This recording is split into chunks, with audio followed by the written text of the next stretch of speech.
Well, we're joined now by UKIP's immigration spokesman, Stephen Woolfe. He's been making a speech this morning arguing that Britain's ethnic minorities could play a decisive role in the upcoming EU referendum. Also here is the Labour MP, David Lammy. Welcome to both of you. Why are you trying to bring race into the EU debate and referendum? I'm not bringing race into it. I'm just saying that there's a group of people in this community that's actually been ignored for many, many years. And we actually also see that there is a concern by the ethnic community that likes immigration, wants immigration, and quite rightly, but is equally concerned about large-scale migration, and they should have their voice as part of this debate. Right. You say they've been ignored. Who's been ignoring them? Well, we don't hear about it too much, and this is the first time we've actually raised the issue about what is it that the black ethnic communities, such as my own, would want to hear. But the research from British Future, where you gave your speech this morning, actually says most BME voters want to stay in. Absolutely, and you see that from the research that they did in their booklet. But what they also said, and it's very clear in that research, is that one of the reasons that they have been concerned about Europe and the debate is that we've had this noise and anger in the debate, which I've been trying over the years to actually dissipate, talk about it more factually, talk about it. But actually, when you look into their concerns, 60% of them want to have something like an Australian points-based system. 60% of them are concerned about the inequality in the immigration process that we have now that treats European citizens more favourably than those outside of the European Union. And after all, I mean, as David will know in his community, there are those people who have come from African states who can't get jobs here because of our highly skilled visas network. There are those grannies who can't come over as easily through visas from Pakistan because of the system that this government has put in place to try and deal with EU migration. David Lammy, UKIP are within their rights to appeal for the votes of BME people in Britain and to back their case to come out, aren't they? They can do that. They did it at the general election, and 3%, just 3% of ethnic minorities voted for them. They did it in the Oldham by-election.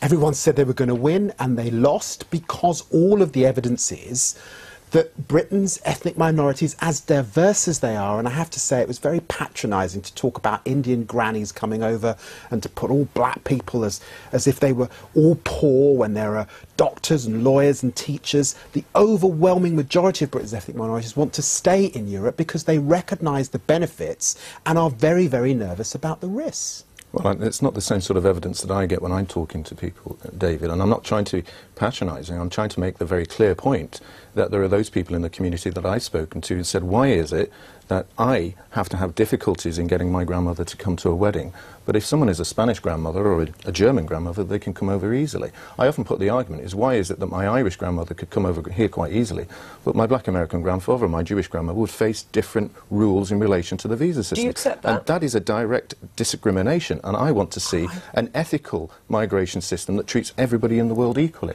And that can only be done for an Australian points-based system out of Europe. I can't stand the caricature about the people in this country from the Indian subcontinent, many of whom are doctors, accountants, lawyers. You're suggesting that they would vote on Europe purely on the basis of whether Granny can come over for a wedding. You know, 25% of businesses in London are run by ethnic minorities. That's right. Why is there this sort of caricature coming from UKIP?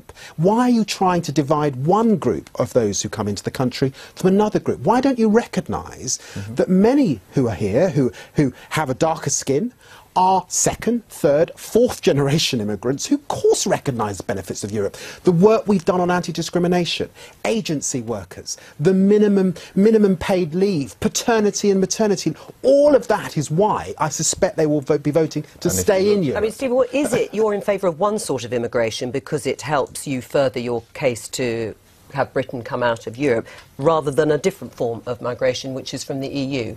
No, I want to see a more ethical and equal migration system, and whether David believes that that is part of what is my raison d'etre, looking at the background where I was born, what it was the culture of the people that I grew up with, that's what I think is the fairest and most But David Lammy beneficial. says you're doing the opposite. You're dividing the community by using two different types of immigration to back up your argument. I don't think we're dividing. I'm listening to people's concerns, and they're saying this is what they say about the visa system that we have in place.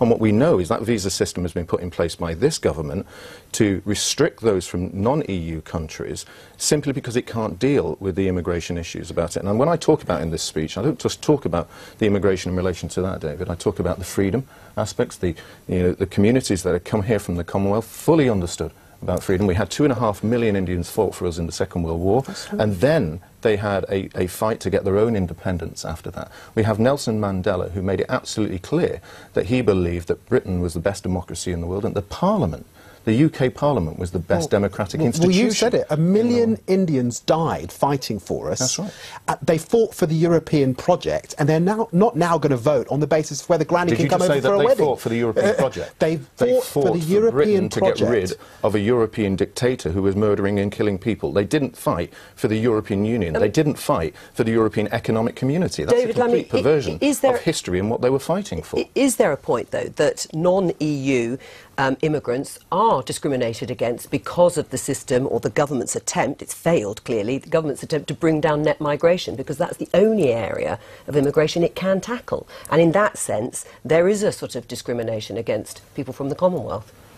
I don't like this business of one person's discriminating against somebody isn't. The facts are that, sadly, discrimination exists in our society. It affects many people from all sorts of backgrounds, and we all fight against it. And actually, Europe has been engaged in that fight, and many of Britain's ethnic minorities recognise that. I suspect in London in May, we will see lots of people from Europe able to vote in that election, voting actively for progressive parties, precisely because of that anti-racist and anti-discrimination fight. Liz, I mean, in your constituency and in your experience anyway of campaigning, ethnic minority communities do have concerns too about immigration and what some people would say is uncontrolled immigration.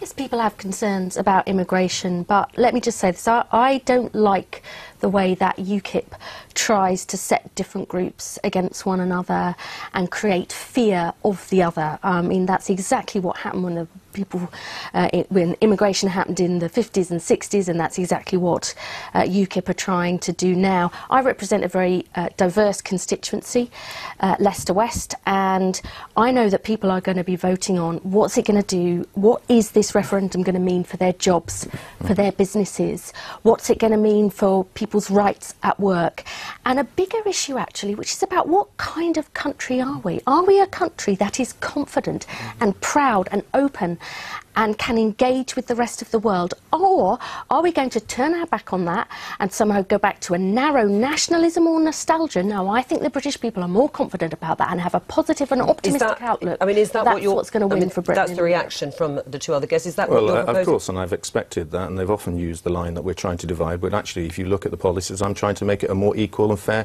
for the whole world, to recognise that we're in a modern world. You know, I'm English by birth, British by nationality, and I'm a global citizen. And as a consequence of that, we should be outwardly looking, globally trading. Right. And that's what Britain is as well. And what we have is an actually insularity about the European Union, looking at something that was a project at a time when we didn't have the internet, when we didn't have mobile phones. Half our exports go there. And Half our inward investment comes from there. And what we're looking at is something that was an idea of the past when we should be looking at ideas of the future. But in terms of ethnic minority, we'll compete with China, Brazil and other emerging huge economies if we're somehow out of the EU. See, that's deeply patronising to business. It's deeply patronising to those who actually want to trade out. And what I'm really interested about is you have a Labour Party that talks about taxation, but you're quite happily to sit alongside the things like Goldman Sachs and Morgan Stanley, who are funding the Leave campaign. Where is your ethical ideas about looking after the poorest in this country when you're in an argument that's supported by the big corporates? That's what can I just before we move on, though, Liz Kendall, on the basis of what you said about the sort of country we are, is Jeremy Corbyn in the right place then, saying that we should be taking many more migrants from Calais and we should be doing more to help refugees in terms of taking more of them in? I certainly think that we should be doing more to take particularly children. We've seen some terrible examples there, and we should we be taking anybody who has a connection? No, I think we should hold the Prime Minister to his commitment that he made earlier on in the year. But listen, there are some who believe that if we pull out of Europe, somehow we won't be affected by what's happening. And that is not the case. The only way we will solve this migration crisis is if we work with others. You cannot simply pull up the drawbridge and hope the rest of the world goes away. Thank you. Thank you.